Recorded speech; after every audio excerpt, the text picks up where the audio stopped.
ഈശംസിയായിരിക്കും സ്തുതിയായിരിക്കട്ടെ. ഇന്ന് നമ്മൾ ധ്യാനിക്കുന്ന വിഷയം സഭയിൽ അൽമായർക്കുള്ള പ്രേക്ഷിത ദൗത്യത്തെക്കുറിച്ചാണ്.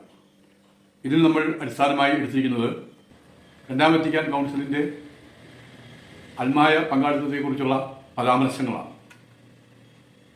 നമുക്കറിയാം, രണ്ടാം വത്തിക്കാൻ കൗൺസിലിന് ശേഷമാണ് സഭയുടെ വാതിലുകൾ പുറം ലോകത്തേക്ക് തുറക്കപ്പെട്ടതും അൽമായരുടെ അഭിപ്രായങ്ങൾ പറയുന്നതിനും അവരുടെ ആശയങ്ങൾ പ്രതിഫലിപ്പിക്കുന്നതിനും ഇടവതലത്തിൽ പാരിഷ് കൗൺസിലും രൂപതാതലത്തിൽ പാസ്റ്റർ കൗൺസിലും തുടങ്ങിയ സംവിധാനങ്ങൾ രൂപപ്പെട്ടത്. അതുകൊണ്ട് തന്നെ രണ്ടാം വത്തിക്കാൻ കൗൺസിലിൻ്റെ പ്രമാണരേഖ അൽമായരുടെ സഭയുടെ സ്ഥാനം എന്താണ്, അവർ സഭയുടെ പ്രവർത്തനങ്ങളിൽ അല്ലെങ്കിൽ ക്രിസ്തുവിൻ്റെ മൗലിക ശരീരത്തിലെ അംഗങ്ങളെന്ന നിലയിൽ സഭയോട് ചേർന്നുകൊണ്ട് തങ്ങളുടെ ദൗത്യം എങ്ങനെയാണ് നിർവഹിക്കേണ്ടതിനെക്കുറിച്ച് വളരെ വിശദമായി പ്രതിപാദിക്കുന്നുണ്ട്. അത് ആരംഭിക്കുന്നത് എങ്ങനെയാണ്?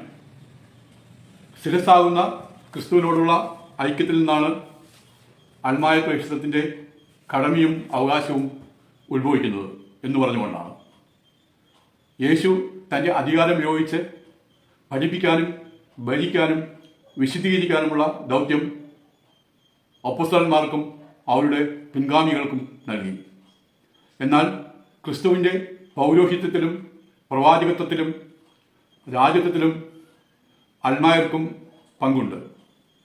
സുവിശേഷ ചൈതന്യം തങ്ങൾ വ്യാപരിക്കുന്ന മണ്ഡലങ്ങളിൽ വ്യാപിപ്പിക്കുവാനും അങ്ങനെ ഈ മണ്ഡലങ്ങളെ പൂർണ്ണമാക്കുകയും ചെയ്യുമ്പോൾ മനുഷ്യരെ സുവിശേഷം അറിയിക്കുകയും വിശദീകരിക്കുകയും ചെയ്യുമ്പോൾ അൽമായർ പ്രേക്ഷിത പ്രവർത്തനങ്ങളിൽ വ്യാപൃതരാകുകയാണ് ചെയ്യുന്നത്. ഇതിലൂടെ അൽമായർ യേശുവിനെ സമൂഹത്തിന് നൽകുകയും യേശുവിൻ്റെ സന്ദേശങ്ങളുടെ വക്താക്കളായി തീരണമെന്നാണ് കൗൺസിൽ നമ്മളെ ഓർമ്മിപ്പിക്കുന്നത്.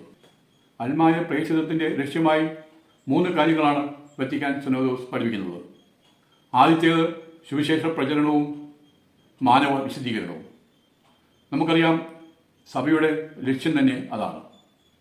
നിങ്ങൾ ലോകമെങ്ങും പോയി സുവിശേഷം പ്രസംഗിക്കുകയും എന്ന് ശിഷ്യന്മാരോട് യേശു ആഹ്വാനം ചെയ്തപ്പോൾ അത് സഭയുടെയും നമ്മുടെയും ഉത്തരവാദിത്തമായി മാറുകയാണ് ചെയ്തത്.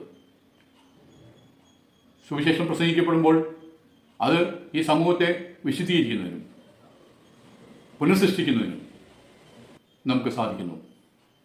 ക്രിസ്തുവിലുള്ള വിശ്വാസവും അവിടുത്തെ പ്രസാദപര സഹായവും വഴി മനുഷ്യരക്ഷ നേടുകയാണ് സഭയുടെ ദൗത്യം. അതിനാൽ സഭയുടെയും അംഗങ്ങളുടെയും പ്രേക്ഷിത കർത്തവ്യമാണിത്. പ്രസംഗവും പ്രവൃത്തിയും വഴി ക്രിസ്തുവിന് സാക്ഷ്യം നൽകുക. രണ്ടാമത്തേത് ഭൗതിക മണ്ഡലങ്ങളുടെ സുവിശേഷവൽക്കരണമാണ്.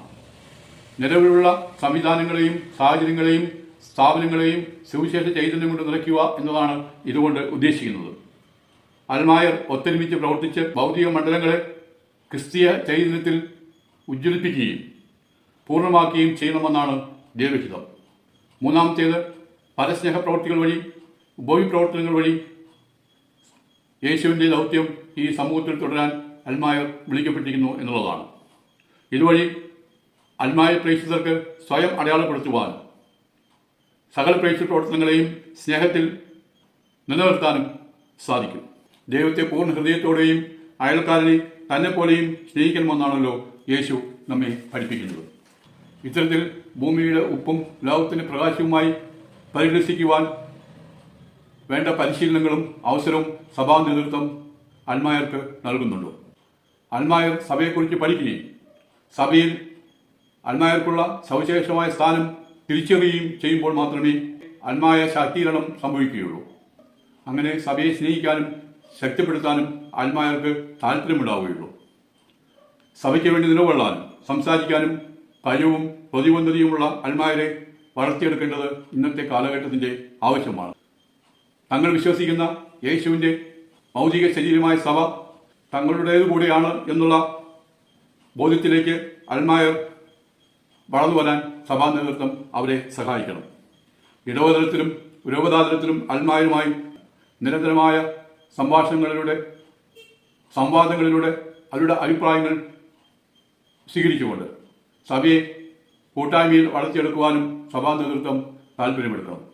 സഭയിൽ ഇന്ന് നിലവിലുള്ള ഇടവയോഗങ്ങളും പാരിഷ് കൗൺസിലുകളും പാസ്റ്റൽ കൗൺസിലുകളും അൽമായർക്ക് അവരുടെ അഭിപ്രായങ്ങൾ തുറന്ന് പ്രകടിപ്പിക്കുന്നതിനും സഭയുടെ വളർച്ചയിൽ അവരുടേതായുള്ള സംഭാവനകൾ നൽകാനുമുള്ള അവസരങ്ങളായി വളർത്തിയെടുക്കാൻ സഭാ നേതൃത്വം അവരെ പ്രോത്സാഹിപ്പിക്കണം. അപ്പോൾ സഭയെ സ്നേഹിക്കുന്നതിനും അതുവഴി ക്രിസ്തുവിലേക്ക് അവരെ ആനയിക്കുന്നതിനും ക്രിസ്തുവിനു വേണ്ടി സമൂഹത്തിൽ സാക്ഷ്യം വഹിക്കുന്നതിനും അൽമായർ കൂടുതൽ താല്പര്യം കാണിക്കും. ഇന്ന് സഭ നേരിടുന്ന ഏറ്റവും വലിയ പ്രതിസന്ധി എന്ന് പറയുന്നത് അറിവും കഴിവുമുള്ള അൽമായരും യുവതലമുറയും സഭയിൽ നിന്ന് അകന്നു നിൽക്കുന്നു എന്നതാണ്. സഭാ നേതൃത്വം ആവശ്യപ്പെടുന്ന അന്ധമായ അനുസരണം ഭൗതിക വളർച്ച നേടിയ ഇന്നത്തെ തലമുറയ്ക്ക് ഒരിക്കലും ഉൾക്കൊള്ളാൻ സാധിക്കാത്തതാണ്. അതുകൊണ്ടാണ് ഒരു വലിയ വിഭാഗം അൽമായർ സഭാപ്രവർത്തനങ്ങളിൽ വെറും കാഴ്ചക്കാരായി നിലകൊള്ളുന്ന സ്ഥിതിവിശേഷം ഉണ്ടായിരിക്കുന്നത്. ഇത് മനസ്സിലാക്കി സഭയെ സ്നേഹിക്കുകയും സഭയ്ക്ക് വേണ്ടി സാക്ഷ്യം വഹിക്കാൻ തയ്യാറാവുകയും ചെയ്യുന്ന അൽമായരെ കണ്ടെത്താനും അവരെ വളർത്തിയെടുക്കാനും ആത്മീയ രംഗങ്ങളിൽ പുരോഹിതർ നേതൃത്വം നൽകുകയും അൽമായർക്ക് ഭൗതിക മേഖലകളിൽ നേതൃത്വം വഹിക്കാനുള്ള അവസരങ്ങൾ സഭയിൽ ഉണ്ടാക്കിയെടുക്കേണ്ടത് സഭയുടെ വളർച്ചയ്ക്ക് അത്യാവശ്യമാണ്.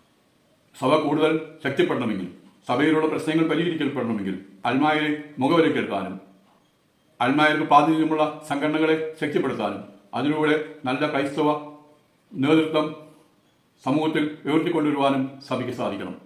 അൽമായ പ്രേക്ഷിതത്വം വഴി രണ്ടാം വത്തിക്കാൻ കൗൺസിൽ ആഗ്രഹിക്കുന്നത് അതാണ്. പുരോഹിതരും അൽമായരും സന്യസ്തരും തമ്മിലുള്ള സംഘർഷമല്ല, മറിച്ച് അവർ തമ്മിലുള്ള കൂട്ടായ പ്രവർത്തനമാണ് സഭയെ ശക്തിപ്പെടുത്താൻ സാധിക്കുക എന്നുള്ള ചിന്തയാണ് രണ്ടാം വത്തിക്കാൻ കൗൺസിൽ നമ്മുടെ മുന്നിൽ വയ്ക്കുന്നത്. അതിനുവേണ്ടി പരിശുദ്ധാത്മാവിന്റെ കൃപയ്ക്ക് വേണ്ടി നമുക്ക് പ്രാർത്ഥിക്കാം. സ്നേഹിശോയെ, അങ്ങ് ഞങ്ങൾക്ക് ഏൽപ്പിച്ചു തന്നിട്ടുള്ള പ്രേക്ഷിത ദൗത്യം അങ്ങ് ആഗ്രഹിക്കുന്ന വിധത്തിൽ തുടരാൻ വേണ്ട കൃപ നൽകി ഞങ്ങളെ അനുഗ്രഹിക്കണമേ. യേശു സ്തോത്രം, യേശു നന്ദി, യേശു ആരാധന. ഹല്ലേലൂയ, ഹല്ലേലൂയ, യേശു സ്തോത്രം.